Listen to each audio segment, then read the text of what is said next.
আমাদের বাড়িতে আজকে বড়ি দেওয়া হবে, সেই জন্য বড়ি দেওয়ার ডাল শিলেই বেটে রাখছে।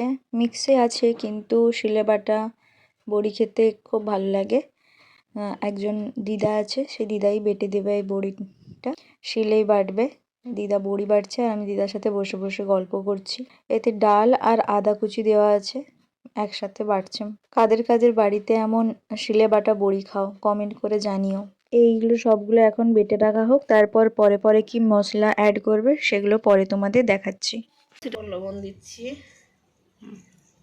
কাল থেকে আদা দিয়ে রেখে দিচ্ছি। আচ্ছা, এরপরে জিরা লঙ্কা গুঁড়ো দিচ্ছি,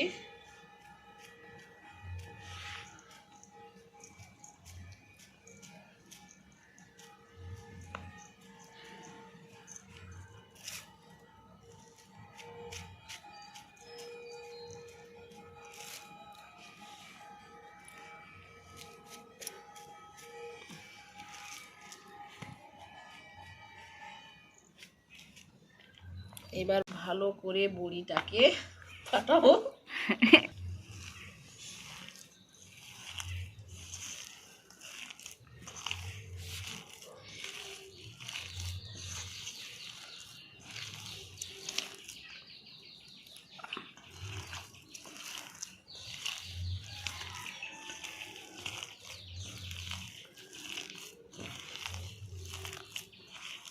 কালকে আদা দিয়া বাটছিল।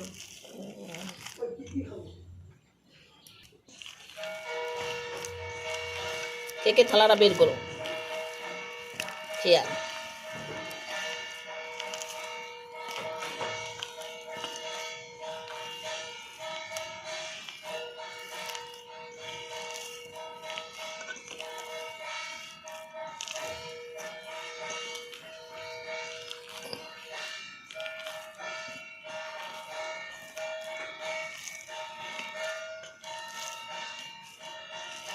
আমি দেবে দিই।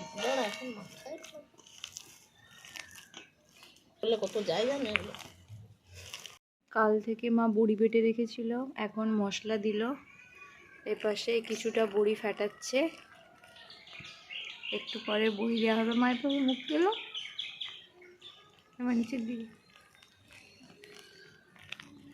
প্রথমে সব মশলাগুলো ভালো করে ডালের সাথে মিশিয়ে নিল, তারপর অল্প অল্প করে আলাদা বাটিতে নিয়ে ভালো করে অনেকক্ষণ ধরে ফেটিয়ে যতক্ষণ না স্মুথ হয়, ওই যে লাল ভাবটা ছিল, যতক্ষণ না সাদা হয় ততক্ষণ পর্যন্ত ফাটাতে হবে। যত ফাটাবে তত নরম হবে, মুচমুচে হবে। তো আমিও 2-3 বাটি মাকে ফাটিয়ে দিলাম। তারপর আমার পুজো দিতে যাওয়ার ছিল, তো আমি সেখানে যাচ্ছি। সেই দিনের ব্লগটা আমার চ্যানেলে আছে, তোমরা চাইলে দেখে নিতে পারো।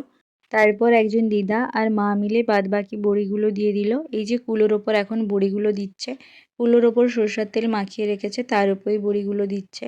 এই বড়িগুলো দেওয়া হয়ে গেলে রোদে শুকনো করতে হবে, রোদ ভালো থাকলে তাড়াতাড়ি শুকনো হয়ে যাবে। কাদের কাদের বাড়িতে শীতকালে বড়ি দেওয়া হয়ে গেছে কমেন্ট করে জানিও, আর কাদের কাদের বাড়িতে বড়ি দেওয়া হবে তাও জানিও। আর কারা কারা বাজার থেকে কিনে বড়ি খাও সেটাও কমেন্ট করে জানিও। চলো আজকের মতো ভিডিওটা এখানেই এন্ড করছি। ভিডিওটা ভালো লাগলে প্লিজ একটা লাইক করো আর কমেন্ট করে জানিও ভিডিওটা কেমন লেগেছে। আবার দেখা হবে পরের কোনো এক নতুন একটা ব্লগে। ততক্ষণ সবাই ভালো থেকো, সুস্থ থেকো আর সাবধানে থেকো। আর প্লিজ আমার চ্যানেলটাকে সাবস্ক্রাইব করে দিও। Thank you, tata. আরে লাস্টে বানানোর পর 2-3টা খোলা হয়ে যাবে, তখন লাস্টে এবার স্নান টান করে রেডি হয়ে যায়।